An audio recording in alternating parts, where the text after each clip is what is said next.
Hello, everybody. My name is Allison Schaefer, and I am a almost third year PhD student at Concordia St. Paul, and I am here to talk to you about my dissertation study proposal today. The topic that I am going to be proposing to study is the effect of premenstrual syndrome symptoms on power production in collegiate female athletes. My inspiration for this study is twofold. Number one, I was a collegiate female athlete at one point. I was a field hockey player back in the day. And I had my own experiences with my menstrual cycle affecting my performance, or so I thought, perceiving it to affect my performance. And so that was my first inspiration for this study. But my second inspiration came from a conference I attended in 2023 in Las Vegas. I went to the National Strength and Conditioning Association's National Research Conference, and I listened to Dr. Kate Ackerman, who is an MD, and she ignited a fire in me because she shared some statistics regarding just how many strength and conditioning studies used only female athletes. At the time in 2023, I don't remember the exact percentage, but I do remember that the last decade of strength and conditioning research that had been published, it was less than 1% used only female subjects. And to me, that's unacceptable at this point. So that was also my inspiration to add to the body of literature utilizing females when it comes to strength and conditioning research. So I'm very excited to talk to you today about my study. I hope that you also enjoy listening and you enjoy learning about it. And if you have any questions, please feel free to jot them down in the discussion board if you're in my class, or if you are on my dissertation committee. We will be meeting in about a month or so to go over this, and I look forward to answering your questions then. So without further ado, let me go ahead and switch my screen to my poster.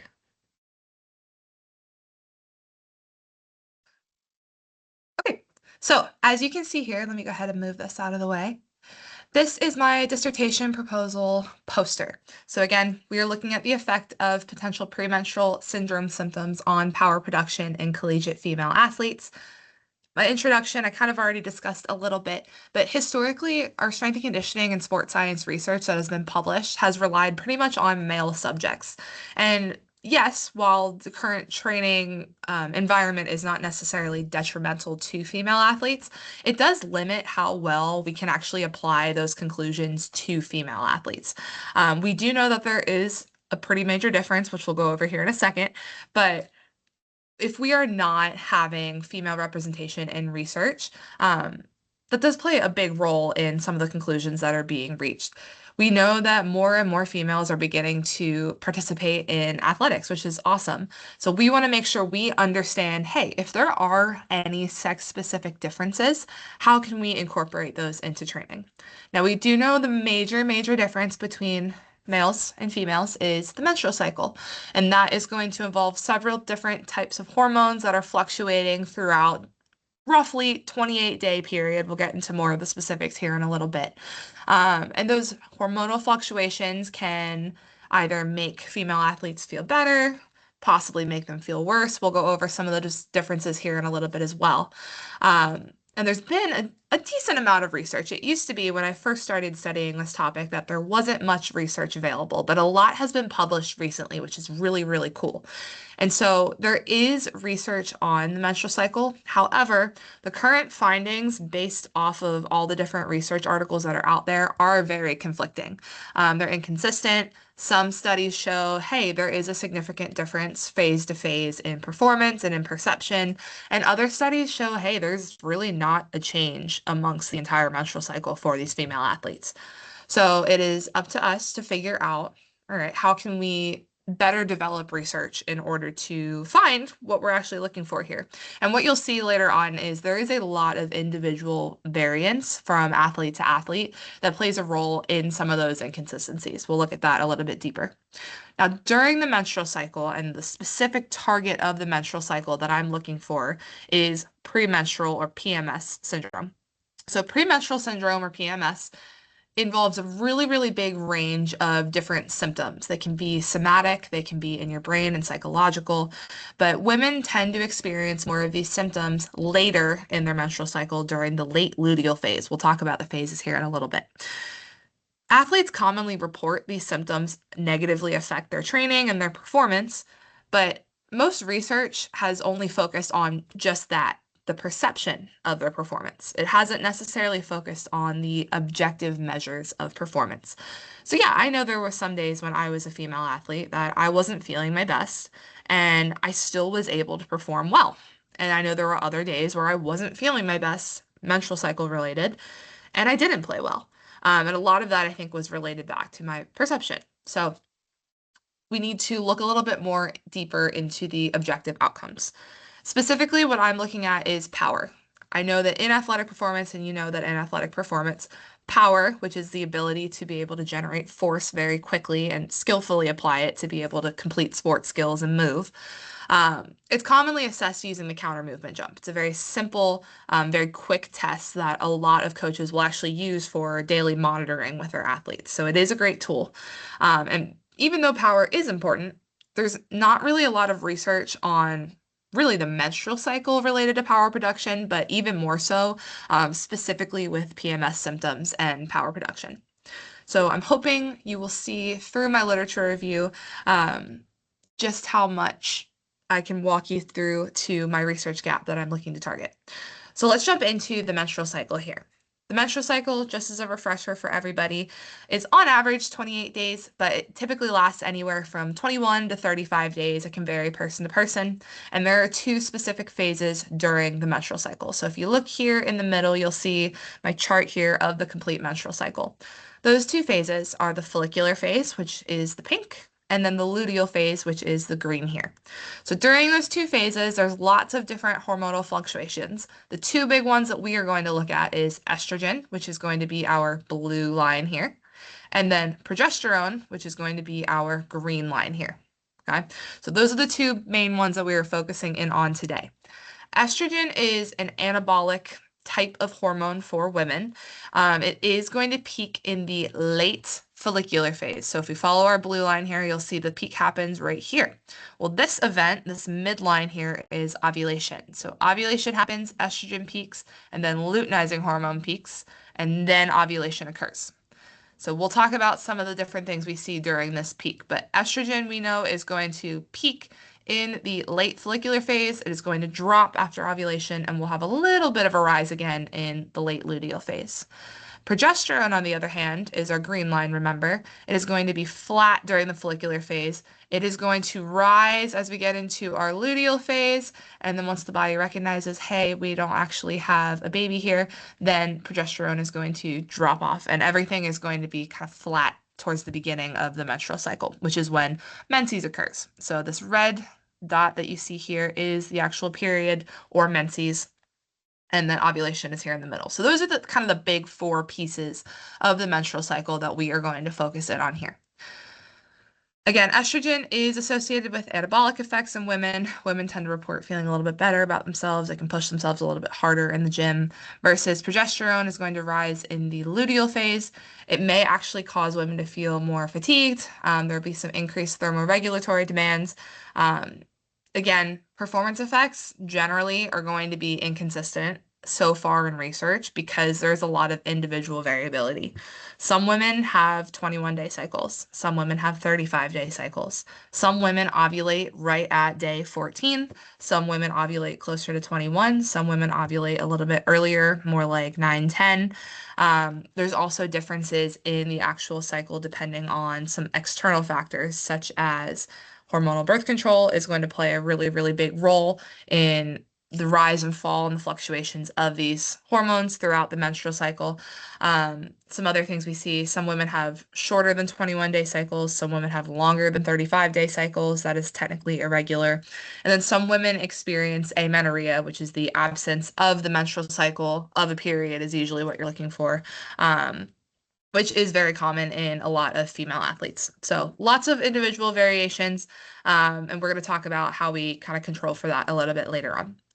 Now, jumping into the next part of our literature review. So looking at premenstrual syndrome symptoms. If you're a woman, you're probably very familiar with some of the different symptoms that you may experience as you get into the later portion of the menstrual cycle. So It is going to occur during the late luteal phase. It is going to be in response to all of these hormones dropping. So right here, where we see all of them start to flatten out before they come flat again for the period, okay? So this is where we're going to start to see some of these PMS symptoms start to occur. Generally, we see this as the 5 days before menses starts. So that's going to be our premenstrual window. There are over 200 identified possible symptoms. We are not going to look at all 200 symptoms, but some of the more common ones, there's fatigue, there's pain and cramping, nausea, vomiting, mood changes, brain fog, decreased concentration, trouble sleeping, sleeping too much, losing your appetite, eating too much. There's a whole bunch of symptoms. And all of these different symptoms do play a role in how an athlete perceives performance. Now, premenstrual syndrome can affect anywhere from 30 to 85% of women. So a lot of women do experience symptoms at the end of their luteal phase, in the late luteal phase. Symptom severity and the presentation can vary person to person, depending on maybe how well they tolerate pain, and a lot of other individual factors. This potentially could influence performance and training and even recovery. If someone's not sleeping well, they're not going to recover quite as well. If somebody is in a lot of pain or if they're nauseous and vomiting, they're probably not going to either train as hard or perform as well as they would have before. Now, with these PMS symptoms, a lot of research has focused primarily on perceived performance effects or perception. So, a lot of female athletes have previously reported lower energy, maybe lower motivation to actually train and perform well, lower focus, and mainly increased discomfort because of all of those different symptoms that we talk about that they experience at the end of their late luteal phase. Now, if they have increased discomfort, generally they're not going to feel as well and they perceive that they do not perform as well. There's some other things that could play a role in some of the perceived performance. Mood is a big one. There are mood changes that occur during premenstrual syndrome. If you're not feeling quite as great towards yourself, or if you're not feeling quite as great towards your symptoms, that can potentially influence your performance. Confidence is another one that can fluctuate across the menstrual cycle. These may independently affect perceived performance, even when we are keeping our training practices and schedule the same. So just something to note here. But perceived performance effects are mainly what we see being researched when it comes to comparing our symptoms to our performance and how we actually feel about our performance. Now, looking at the menstrual cycle and performance research, there are inconsistent findings when it comes to looking at performance across the menstrual cycle. Some studies show that we do see an improved performance during the follicular phase. So remember that estrogen is going to be an anabolic hormone for women. It makes sense that during the follicular phase, we may see an improved performance because we have that massive peak in estrogen right here. So again, this is where some studies report that there is increased strength or increased hypertrophy in women. But other studies show that there's no meaningful difference, and their data backs that up. One of the big reasons that we see a lot of differences in findings and inconsistency in findings, other than just individual variance, is related to methodology. So there is a vast variance in methodological differences across different studies. Some of these studies are using hormonal testing, they're doing blood testing, they are being super, super accurate when it comes to measuring the literal amount of hormones in someone's body. Some studies are using calendar counting, which is having the athlete or having the subject actually track their cycle on something like an app.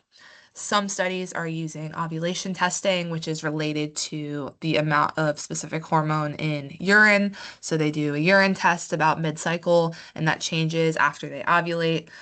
Some studies are doing sort of a mix of all three of those. Some studies use basal body temperature to track ovulation and track different parts of the cycle, very similar to what something like an Oura ring does or natural cycles does. So there's a lot of different methodologies out there. right? And because there are different methodologies studying the same thing, that is going to make it a little bit harder to compare studies to each other and compare findings and conclusions to each other, specifically relating to cycle phase effects. Now, I'll talk a little bit more about this when I get to my methodology section, but one of the important things that I wanted to make sure happened in my study, or make sure happens in my study, is to have a high amount of ecological validity. So I wanted my research findings to be able to be, if there's anything that I do find, to be generalized to real life natural settings, to actual athletic settings, which is difficult with something like hormonal testing. So we'll get there. I'm kind of jumping ahead of myself here. But there is a lot of inconsistencies when it comes to which phase do athletes perform best in. Again, because of the individual variance and because of the menstrual cycle research methodological differences. Just something to take note of here. Now, one thing that we see when we're going to actually zoom in on, so we're not just looking at perceived performance. In this study, we're hoping to look at objective outcomes, and we are going to look specifically at power. So power is going to be commonly assessed using a counter movement jump. There's lots of different variables that we can get from a counter movement jump. Specifically, we are going to use force plates to perform counter movement jumps on, so we'll be able to get a whole lot of information from that. Some very common variables that are tracked are jump height, classic, reactive strength index, time to take off. We can look at peak force, peak power. We can even zoom into specific time periods of the jump, which is really cool. So it is a very commonly used assessment, that counter movement jump. And we've already talked about power is a very key component of athletic performance. Lots of sports, with the exception of maybe powerlifting, have some sort of power component to it. So we want to make sure that we are, measuring things that are related to the sport. We have sport specificity when it comes to our actual testing and assessment here. Now, looking at research that is relating power to menstrual cycle phase, it's very limited. It is very conflicting, just like everything else. And most studies, or pretty much all studies that are out there, focus on power related to cycle phase rather than symptom severity. And that's actually where I started with my research. I wanted to look specifically at different cycle phases, but the deeper I dove into my literature review, the more I realized, hey, it's probably not just the cycle phase, it's probably how the athletes are feeling, which is what led me to symptom severity being something I wanted to track and look at. So the research gap that exists. There's a lot of literature about the menstrual cycle out there. It's increasing every single month, which is great. There's a lot more representation of female athletes in the research, which is wonderful. A lot of this literature emphasizes perceived performance outcomes and not necessarily objective measures of performance. So a lot of these studies are asking the athletes how they feel. They're not necessarily looking at, hey, how does your jump change throughout different symptoms that you experience? How does your strength change? How does your flexibility change? There's lots of different performance variables that we're familiar with that may or may not change as athletes are experiencing different severity of symptoms and different frequency of symptoms. Right now, as I'm recording this, there are no studies looking at the relationship between PMS symptom severity and power output using force plate based measures like a counter movement jump. So that leads me to the research question. Do PMS symptoms during the late luteal phase affect power output in collegiate female athletes? My hypothesis is that there will be an inverse relationship between symptom severity and power output. So I believe that the lower symptom severity is, there will be a higher amount of power output and vice versa. With the null hypothesis being that there will not be any relationship between PMS symptom severity and power output. So that brings us to methodology. So I wanted to design, like I mentioned already, this study in a way that any strength and conditioning coach could use these tools if something was found. One of the benefits of having a hormonal testing based study is that you're super, super accurate with your levels of different hormones in the body. But we don't necessarily need that for determining PMS symptom severity. Subjects should be able to tell us what they're feeling. If we were to use something like blood testing, for example, in this research, the ecological validity is going to be lower. There are limitations to the scientific rigor of using hormonal blood testing. That is maybe the gold standard, but also even though it's a gold standard, a lot of collegiate strength and conditioning coaches are not going to have access financially, or even physically to blood testing equipment. It's just very expensive, it's very time consuming. And when you have a big team full of athletes that are all women and all on different cycles, um, it'll be very difficult for a strength and conditioning coach to keep up with all of that. So I wanted to make sure that this was going to have a high amount of external validity. So it is going to be a study that is a little bit more, there's a little bit less in terms of scientific rigor. It's still going to be a very rigorous study in terms of how it's designed. Um, but for me, the limitations of my methods are going to be real world and practical. And this is maybe a tool that a coach can use tomorrow after, if there was any findings. So the design of the study is going to be a repeated measures design. Each subject is going to act as their own control. We are going to look at daily changes in power output during the late luteal phase in relation to premenstrual syndrome symptoms that the athletes are experiencing. The participants are going to include collegiate female athletes. They're going to be between the ages of 18 to 25. A lot of the athletes at this particular institution that I will be recruiting from are going to be within that age range. It is very important that these participants are naturally cycling. So what I mean by that is they are not amenorrheic. They have a regular cycle. They are not shorter than 21 days. They are not longer than 35 days on a regular basis. Another really important thing is going to be related to hormones. So they are not on hormonal contraceptives at the time of the study. It's also important to know we are not going to recruit or include any athletes who are pregnant or who have been pregnant in the last year. We also want to make sure we are excluding athletes that have any sort of hormonal disorder, so something like PMOS, for example. So naturally cycling, they're going to be from a single university, club sports department. We are not going to specify sports at this time. So those are going to be the major pieces of the inclusion criteria.